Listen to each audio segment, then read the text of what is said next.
Assalamualaikum warahmatullahi wabarakatuh. Untuk pertemuan kali ini Pak Pria akan membahas mengenai analisis gangguan dan perbaikan sistem pemasukan dan pembuangan. Sistem pemasukan dan pembuangan di sini yang dimaksud adalah mengenai udara masuk dan udara buang. Maka biasanya kita sebut juga sebagai intake system untuk masuk dan exhaust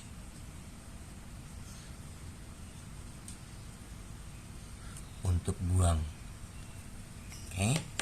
Kemudian yang berikutnya mungkin saya akan jelaskan satu persatu. Sistem pemasukan atau intake system, kita bicara dari komponen. Komponennya adalah saringan udara. Kenapa saringan udara dibutuhkan di sana? Apakah kalau tidak pakai saringan udara juga mesin bisa tetap hidup?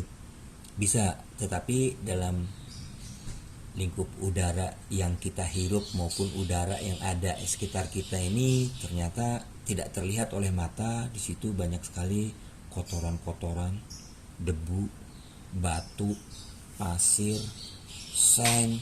Bahkan yang lebih parah adalah banyaknya kandungan air di udara. Dan ini akan menghambat apa? Menghambat pada posisi meledaknya atau knockingnya mesin di ruang bakar. Pada posisi langkah kompresi kemudian diberi api oleh busi, ini akan meledaknya terganggu. Kenapa? Karena banyaknya kotoran, banyaknya kandungan air. Kalau banyaknya kotoran dan kandungan air tidak terserap oleh saringan udara, maka yang muncul adalah businya akan cepat kotor dan cepat rusak. Busi cepat kotor dan cepat rusak berarti umur pakai busi akan lebih pendek. Artinya busi akan sering-sering kita ganti. Ini mengenai saringan udara. Dan kenapa saringan udara ini harus ada? Karena tidak hanya udara murni saja yang harus masuk. Di sana busi akan memercikan percikan api di ruang bakar. Dan api akan hidup apabila di sekitar kita ada oksigen. Sama seperti kita manusia, kalau tidak ada oksigen, walaupun terlihat bahwa kita sedang ada di ruangan yang luas, tapi kalau tidak ada oksigen, lama-lama kita akan lemas dan ujung-ujungnya kita akan mati. Karena semua butuh oksigen, termasuk api. Oke, di sini disebutkan tipe filter kawat, kemudian tipe filter kertas, tipe kertas berpelumas, kemudian tipe busa. Ini semua pada kenyataannya akhirnya ujung-ujungnya adalah untuk menyaring udara supaya yang masuk ke dalam mesin adalah udara yang bersih dan murni. Yang berikutnya adalah komponen intake manifold. Intake manifold ini adalah saluran masuk ke ruang bakar. Seharusnya dari saringan udara ini kemudian ke intake manifold itu melewati karburator atau throttle body. Tapi nanti karburator atau throttle body akan kita jelaskan atau akan kita bahas pada pelajaran modul berikutnya mengenai sistem bahan bakar bensin.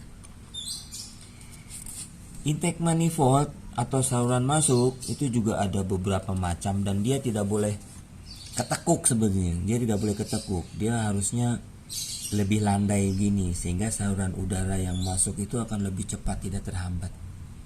Gitu. Yang berikutnya adalah mengenai analisa dan perbaikan gangguan sistem pemasukan.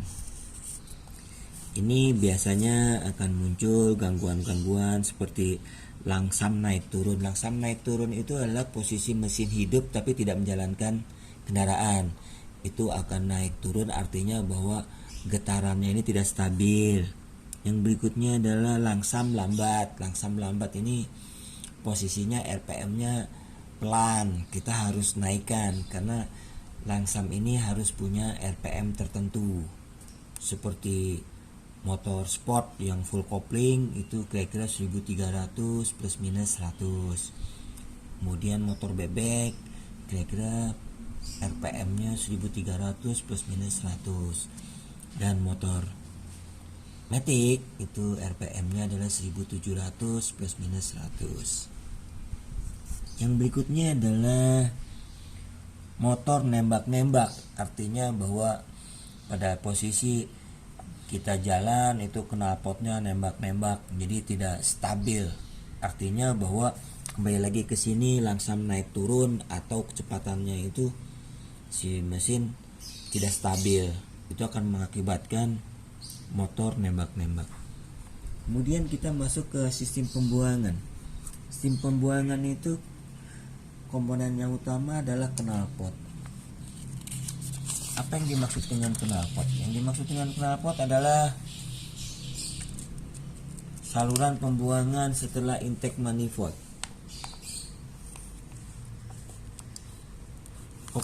Saluran pembuangan setelah exhaust manifold.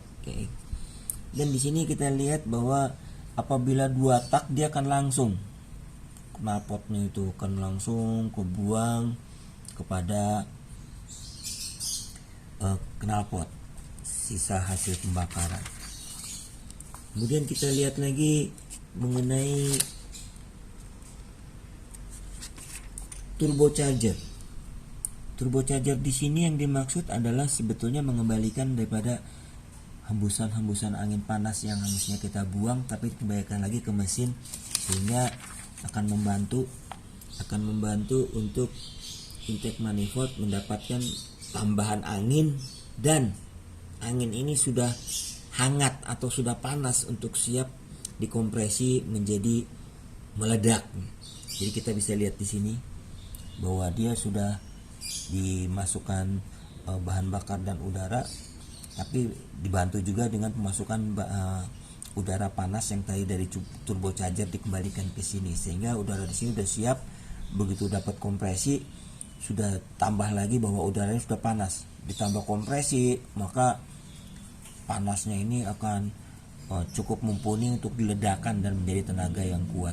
Itu adalah mengenai turbocharger, dan biasanya disebut juga dengan turbin. Ini tadi turbocharger, turbin. Kemudian kita terus saja ke bagian-bagian knalpot. Bagian-bagian knalpot di sana ada header itu kepalanya, kemudian resonator ini untuk mengendalikan suara, kemudian silencer mesti mirip dengan resonator. Kemudian fungsi daripada knalpot sepeda motor, yang pertama adalah mengurangi polusi udara, karena di dalam knalpot itu kita biasanya beri juga saringan-saringan, apakah knalpot 2 tak ataupun knalpot 4 tak, itu kita beri saringan-saringan.